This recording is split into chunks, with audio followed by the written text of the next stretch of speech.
सीताराम। रघुपति राघव राजा राम, पतित पावन सीताराम। सीताराम सीताराम, भज प्यारे मन सीताराम। सीताराम सीताराम, भज प्यारे मन सीताराम। रघुपति राघव राजा राम, पतित पावन सीताराम। रघुपति राघव राजा राम, पतित पावन सीताराम। सीताराम सीताराम, भज प्यारे मन सीताराम। सीताराम सीताराम, भज प्यारे मन सीताराम। बोलिए सियापति रामचंद्र भगवान की जय। राघवेंद्र सरकार की जय। जय जय श्री राधे, जय जय श्री राधे। सभी भक्तों से निवेदन, बहुत एकाग्रचित होकर सुंदर कांड की सुंदरता को हृदयंगम करने का प्रयत्न कीजिए। हम आपसे अनंत बार कह चुके, फिर यही कहेंगे, ऐसा कोई जीव संसार में ना हुआ है, ना कभी होगा, जो जाने अनजाने में भी सीता की ही खोज कर रहा है। हमने आपसे निवेदन किया, शांति स्वरूप सीता, शक्ति स्वरूप सीता और भक्ति स्वरूप सीता। शांति स्वरूप सीता, हर व्यक्ति अपने जीवन में शांति पाना चाहता है। हमने आपसे निवेदन किया, शक्ति स्वरूप सीता। शक्ति में अंतर क्या है? कोई लक्ष्मी को शक्ति समझता है, कोई ज्ञान को लक्ष्मी समझता है, कोई सीट को, कोई मान को शक्ति चाहता है। हर जीव जाने अनजाने में आनंद स्वरूप परमात्मा को चाहता है, वो केवल भक्ति के द्वारा मिलते हैं। अब मुश्किल क्या है कि सुंदर कांड की सुंदरता को जानने के लिए सबसे पहले हमें अपना अंतःकरण झांकना पड़ता है कि हम सुंदर कांड का पाठ कर रहे हैं तो क्या जानकर और क्या मानकर। रामचरितमानस की एक चौपाई आप लोगों ने सुनी होगी, राम नाम मन दीप धरू, अर्जी देरी द्वार, तुलसी भीतर बाहेरू, जो चाहसी उजियार। बहुत से भक्त लोग इसका अर्थ भी समझते होंगे, फिर रिपीट कर रहा हूं, राम नाम मन दीप धरू, अर्जी देरी द्वार, तुलसी भीतर बारहू, जो चासी उजियार। तुलसीदास जी कहते हैं, हे जीवो, हे मनुष्यों, यदि तुम भीतर अंतःकरण में और बाहर संसार में प्रकाश चाहते हो, उजाला चाहते हो, ज्ञान चाहते हो, तो मुख रूपी द्वार की जीव रूपी दहलीज पर, आपके मुख रूपी द्वार की डोरी पर, जीव रूपी दहलीज पर राम नाम रूपी मणिदीप को रख लो। आपने देखा होगा, अगर 2 कमरों में उजियारा करना हो और बीच की दहलीज पर दीपक रख दो तो अंदर भी उजियारा और बाहर भी उजियारा। हम आप लोगों से निवेदन करते हैं कि बैठत उठत घूमत फिरत, आप सोचिएगा 24 घंटे अपने साथ भगवान को किसी न किसी नाम से, जो नाम आपको प्रिय हो, ये राम कृष्ण महाविष्णु ही भगवान के नाम नहीं है, भगवान के अनंत नाम हैं।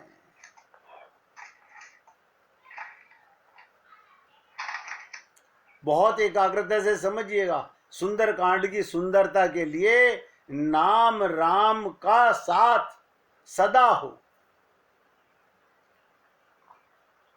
इसे ये भी कहा गया कि ध्यान में रखना सदा, भगवान रहते साथ में। कहते हैं सुमिरन जग के नाथ सदा हो, स्वस्थ रहे हम भीतर बाहर। अगर आपकी भगवान का नाम सुमिरन है, याद में है, ये ध्यान में है कि मेरे साथ भगवान हैं, तो सदा आप स्वस्थ रहेंगे। अब आप लोग सोचेंगे कि शरीर से तो हम वृद्ध हो गए हैं, आप तो शरीर है ही नहीं, आप तो आत्मा है। स्वस्थ रहें हम भीतर बाहर, आत्मा के ज्ञान से, भगवान के सुमिरन से, अंतःकरण में और बाहर जो दिख रहा है ये सब स्वस्थ है। और स्वस्थ माने क्या होता है? देखिएगा, बहुत विचित्र बात बताने जा रहा हूं। हम लोग स्वस्थ माने समझते हैं शरीर का स्वस्थ होना, सब यही समझते हैं। क्या वाकई में शरीर के स्वस्थ होने को स्वस्थ कहा जाता है? नहीं। मैंने अनेक बार आप लोगों से निवेदन किया, स्व में स्थित होना। लिख लो इसे। स्व माने क्या? मैं कौन हूं? आत्मा। 24 घंटे आत्मा के ज्ञान में रहना, ये स्वस्थ है। सदा स्वस्थ रहेंगे क्योंकि आत्मा में स्थित रहेंगे। हम भीतर बाहर अंतःकरण में भी स्वस्थ और संसार में दिखने वालों के सामने भी, क्योंकि आत्मा हो तो ना कोई मान की इच्छा है, ना कोई सम्मान की इच्छा है, ना संसार की इच्छा है। इसलिए कहा गया तुलसीदास जी द्वारा, ये उजियार सदा साथ हो। जिसके हृदय में भगवान का नाम सुमिरन है, ऐसा समझिएगा उसी का जीवन प्रकाशमयी है, वही जीवन आनंदमयी है, उसका जीवन अंधकार में नहीं है। अगर आप और हम लोग इन बातों को एकाग्रता से सुनकर के समझेंगे तो बड़ी जल्दी समझ में आएगा।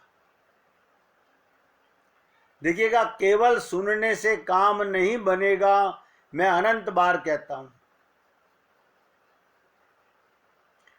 सुन के अंतःकरण में ले जाने से, जैसे आप कोई धन कमाते हो, उसको लाके लॉकर में रखते हो, इसी प्रकार मैंने मैं को जाना कि मैं कौन हूं, मैं आत्मा हूं।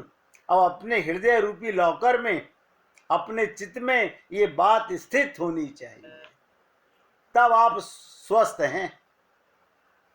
जब स्वयं में स्थित हैं तभी आप स्वस्थ हैं। ये शरीर का स्वस्थ होना स्वस्थ नहीं है। अभी देखिएगा, हमारे भाई राजकुमार जी ने 21 तारीख को अपना योगाभ्यास का हमें फोटो डाला।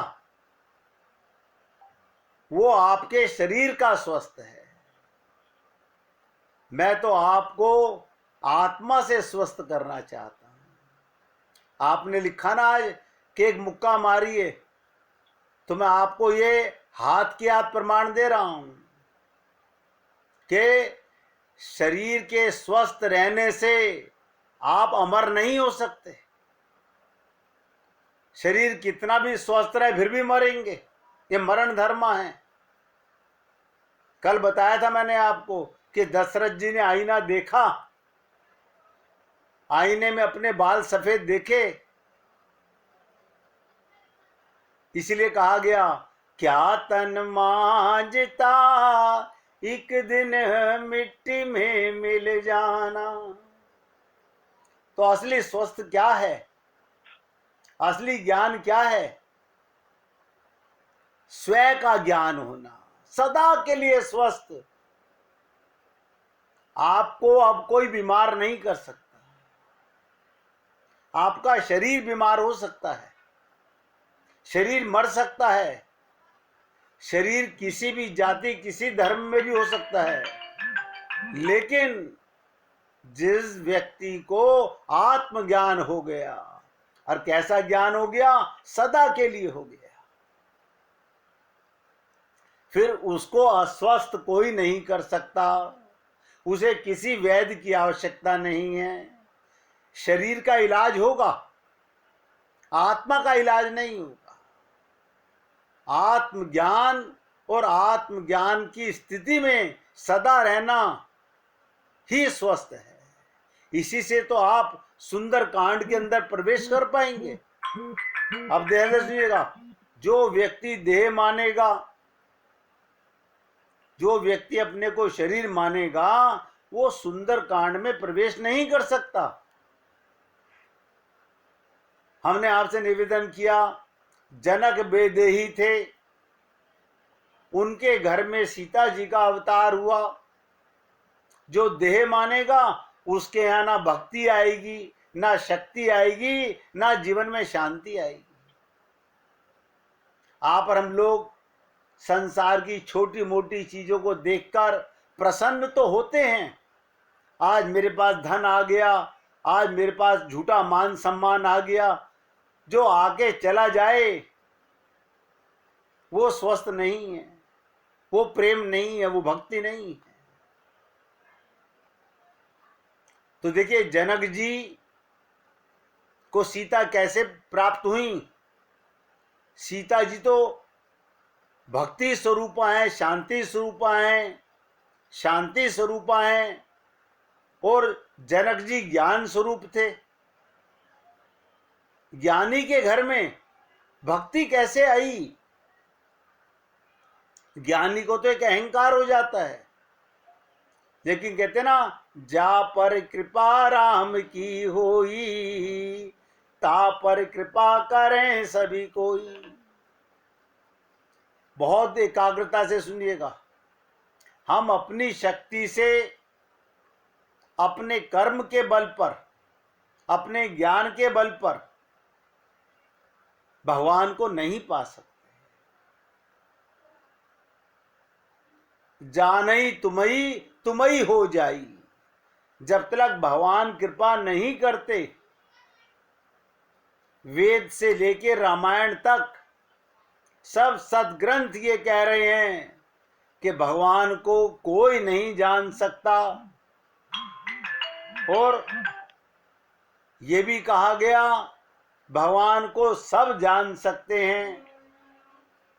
हम निराश हुए, अगर कोई नहीं जान सकता तो हम भगवान को कैसे जानेंगे?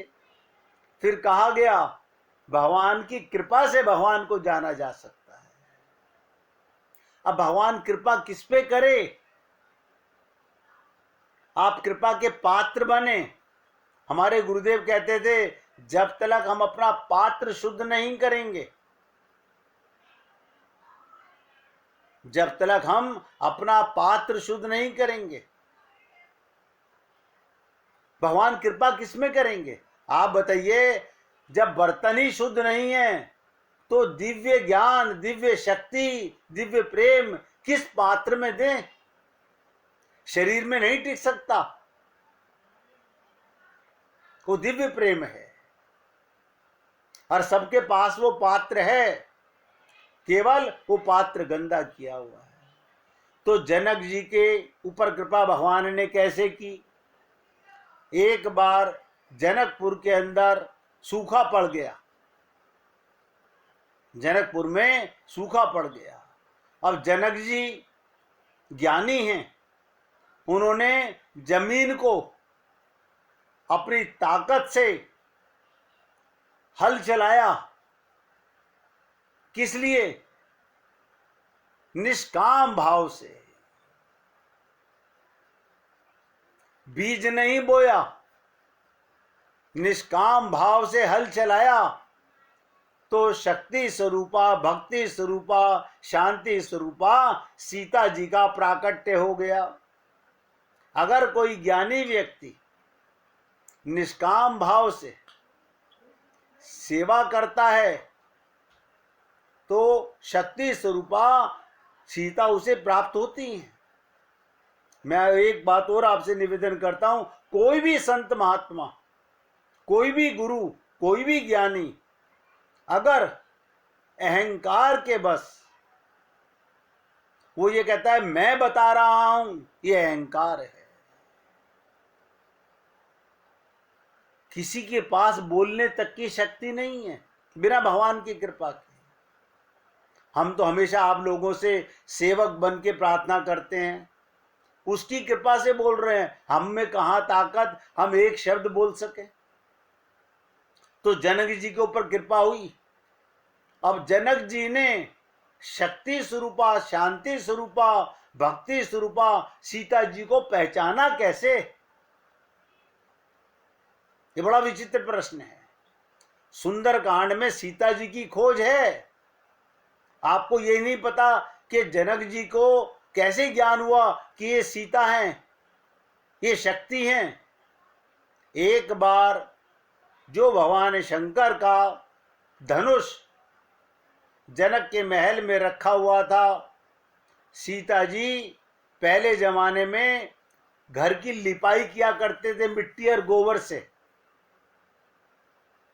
तो सीता जी वो जगह लीप रही थी जिस कमरे में ये धनुष रखा हुआ था। तो सीता जी ने धनुष बाएं हाथ से उठाया और फर्श को लीप दिया, बाद में धनुष को नीचे रख दिया। जनक जी आए, जनक जी का दिमाग चकरा गया। उन्होंने पूछा, पुत्री ये धनुष के नीचे तुमने लिपाई कैसे की? उसने कहा, पिताजी क्या कोई त्रुटि हो गई? कि नहीं पुत्री, मैं जानना चाहता हूं ये नीचे कैसे लिपा। अब सोचिएगा, जो शक्ति स्वरूपा हैं उन्होंने अपने पिता के सामने फिर से एक हाथ से, बाएं हाथ से धनुष को उठाया और कहा, पिताजी मैंने ऐसे लीप दिया। और जब धनुष रखा तो बुद्धि चकरा गई। ये मेरी पुत्री नहीं, ये तो साक्षात्कार भगवान की शक्ति मेरे घर में आई है। और क्या डिसाइड किया ज्ञानी व्यक्ति ने कि देखिएगा ये भगवान शंकर का धनुष, जिसे भगवान शंकर भी दो हाथ से उठाते थे, एक हाथ से नहीं उठा सकते थे। भगवान शंकर को भी शक्ति देने वाली शक्ति स्वरूपा ये देवी सीता है। तभी जनक जी ने डिसाइड किया कि इस शक्ति का विवाह तो शक्तिमान से ही हो सकता है। कोई अहंकार नहीं किया, कि धनुष तोड़ के कोई ले जाए। उसने कहा शक्तिमान ही इस धनुष को तोड़ सकता है। जब भगवान शंकर दो हाथ से उठाते हैं, आप सोचिएगा, अभी मैं आपको पीछे बता के चुका हूं परशुराम जी का संवाद, और नया संवाद सुनिएगा। जब परशुराम जी चले गए और उससे पहले जब गुरुदेव ने कहा कि राम उठो, तो राम ने लक्ष्मण जी से पूछा कि लक्ष्मण,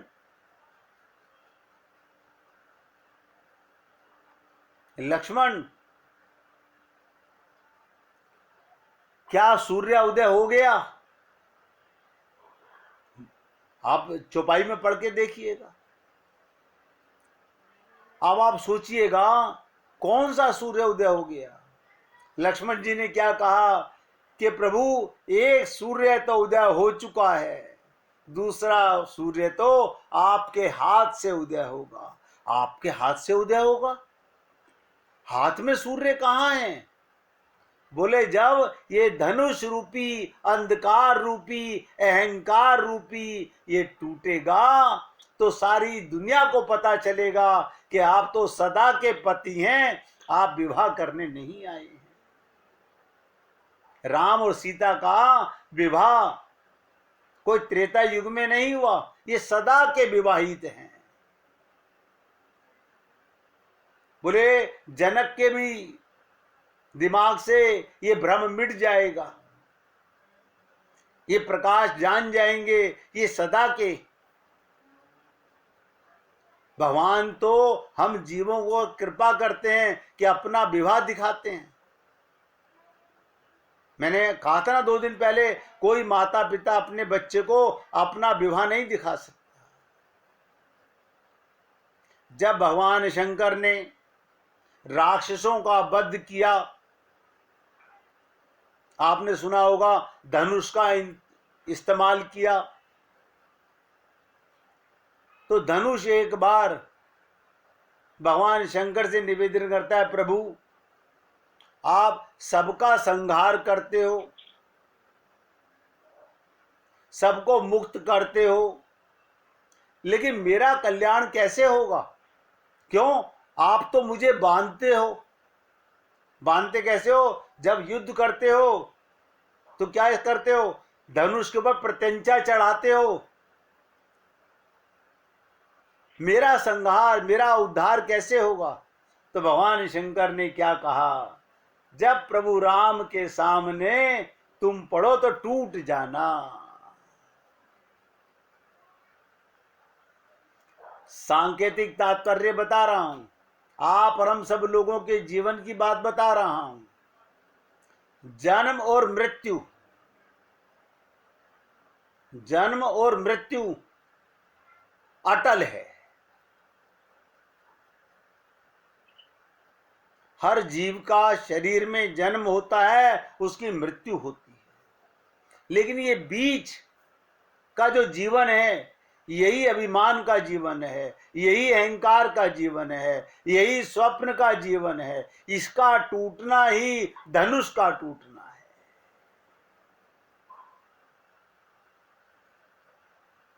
आप देखिएगा, रात्रि को आप स्वप्न देखिए, सपना जितना लंबा चल रहा हो,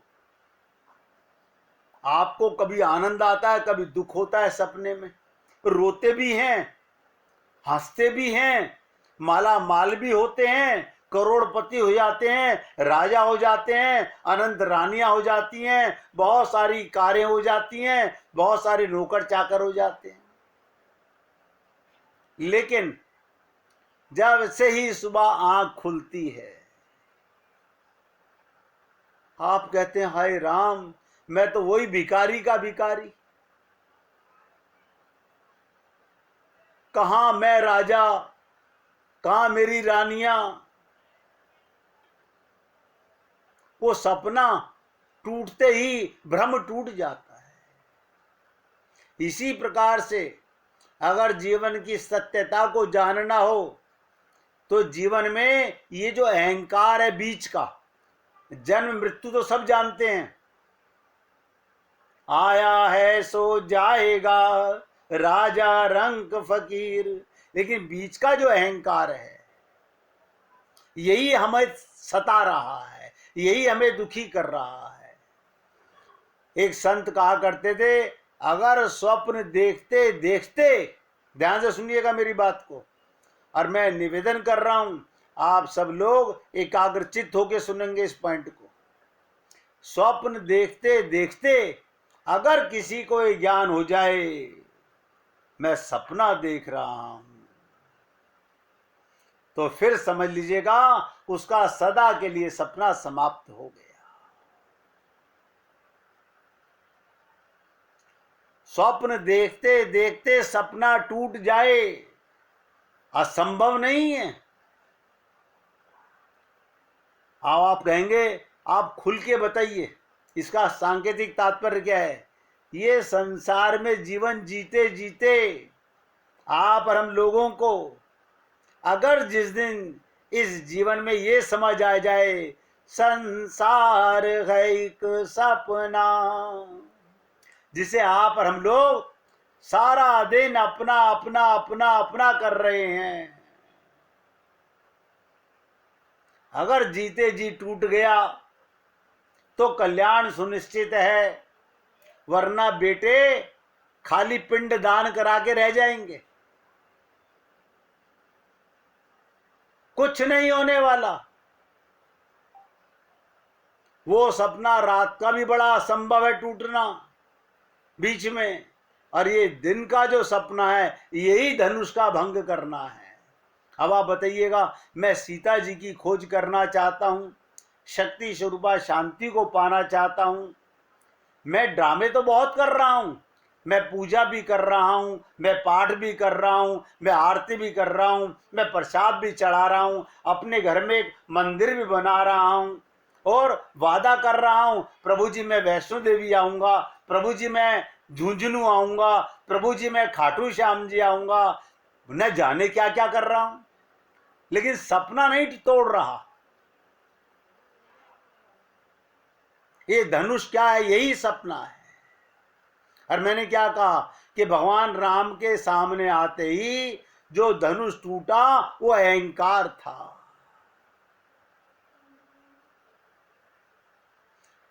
तीन चीजें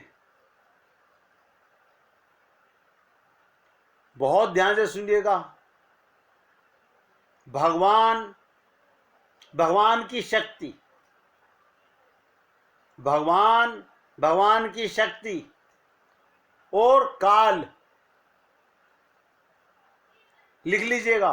भगवान, भगवान की शक्ति ये एक हैं, और एक चीज है काल, ये दोनों सदा साथ रहते हैं। हमारे साथ, आपके साथ ऐसा कोई जीव संसार में नहीं जिसके साथ में भगवान ना रहता हो और काल ना रहता हो। है कोई संसार में ऐसा जीव? मृत्यु सदा साथ रहती है। एक संत 50 साल सत्संग करके बोले भैया मैं बहुत थक गया हूं, बूढ़ा हो गया हूं, अब मैं सत्संग नहीं कर पाऊंगा।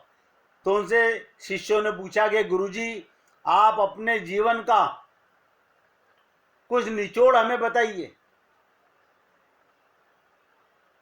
जीवन का 50 साल के सत्संग से आपने क्या प्राप्त किया। तो गुरुदेव बोले कल आखिरी सत्संग के अंदर हम आपको अपने जीवन का निचोड़ बताएंगे। अगले दिन उस वृद्ध संत को शिष्य लेकर के आए। जब अपने आसन पर बैठे तो उन्होंने कहा दो बातन को याद रख, दो बातन को याद रख, और दो बातन को भूल जा। शिष्य बोले गुरुजी इससे हमें क्या समझ आएगा, हमें क्या याद रखना चाहिए, वो दो बातें कौन सी हैं, और हमें वो कौन सी दो बातें जो भूल जानी चाहिए, कौन सी हैं वो ऐसी बातें जो हमें भूल जानी चाहिए। आप और हम लोग ये गांठ मार लें, ये जो बात मैं आपको बताने जा रहा हूं ये जीवन का निचोड़ है। जो बातें याद रखने की क्या है, एक नारायण और एक मृत्यु को, भगवान और दूसरा काल, इनको सदा याद में रखो, कभी नहीं भूलना चाहिए। हो सकता है आखिरी सेकंड कब आएगी कोई नहीं जानता। तो उस गुरु ने कहा जीवन के दो सत्य हैं, भगवान और मृत्यु, और मैंने आपसे कहा ये सदा साथ रहती है। हमारे पैदा होते ही सुनिश्चित था जो आया है सो जाएगा, संयोग से वियोग होगा। मैंने क्या कहा, ये बीच का जो ब्रह्म था, ये बीच का जो जीवन था, यही अभिमान है। ये अभिमान ही नहीं टूटता हमारा। कल्याण हो तो हो कैसे, ये सपना नहीं मरता। सब चाहते हैं सीता जी को, प्रभु को, हर आदमी पाना चाहता है आनंद को, लेकिन ये बीच का सपना नहीं टूट रहा। तो संत ने कहा दो बातन को याद रख। और मैं उम्मीद करता हूं कि आप लोगों ने नोट कर लिया होगा कि वो दो बातें क्या हैं जिसे हमें सदा अपने साथ महसूस करना है। और वो दो बातें हैं, एक भगवान और एक मृत्यु, जो टाले टल नहीं सकती। कोई मुझसे भगवान को अलग कर नहीं सकता और कोई मुझे अमर नहीं कर सकता। फिर पूछा शिष्यों ने कि गुरुदेव ये दो बातें तो आपने हमें बता दी, वो दो बातें कौन सी है जो हमें भूल जानी चाहिए, वो दो बातें कौन सी हैं जो हमें भूल जानी चाहिए। तो क्या कहा संत ने, अपनी अच्छाई और दूसरे की बुराई को सदा भूल जाना चाहिए अगर जीवन में कल्याण चाहिए। आप और हम लोग अपनी तारीफ चाहते हैं, दूसरे की बुराई करते हैं और अपनी अच्छाई का बखान चाहते हैं। खुद करेंगे या दूसरा कोई करेगा तो हमें बहुत अच्छा लगेगा। इसलिए मैं आपसे निवेदन कर रहा हूं, जिस व्यक्ति ने ये दो बातें याद रखी, भगवान और मृत्यु को, और दो बातें भूल गए, अपनी अच्छाई को और दूसरे की बुराई को,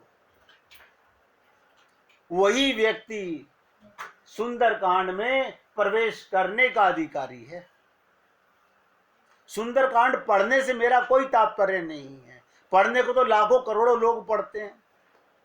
पोथी पढ़ पढ़ जगमुआ, बयान पंडित कोई, और ढाई आखर प्रेम का, पढ़े सुपंडित होई। इसलिए निवेदन करना मेरा कार्य है, मानना ना मानना आप भक्तों का कार्य है। देखिएगा, ये जो दो बातें मैंने आपसे कही, ये स्वप्न की बात जो मैंने आपको बताई, अगर ये अहंकार नहीं मरा, ये सपना नहीं टूटा जीते जी, आपकी कोई पूजा, कोई पाठ, कोई उपासना, कोई दान कुछ काम नहीं आने वाला।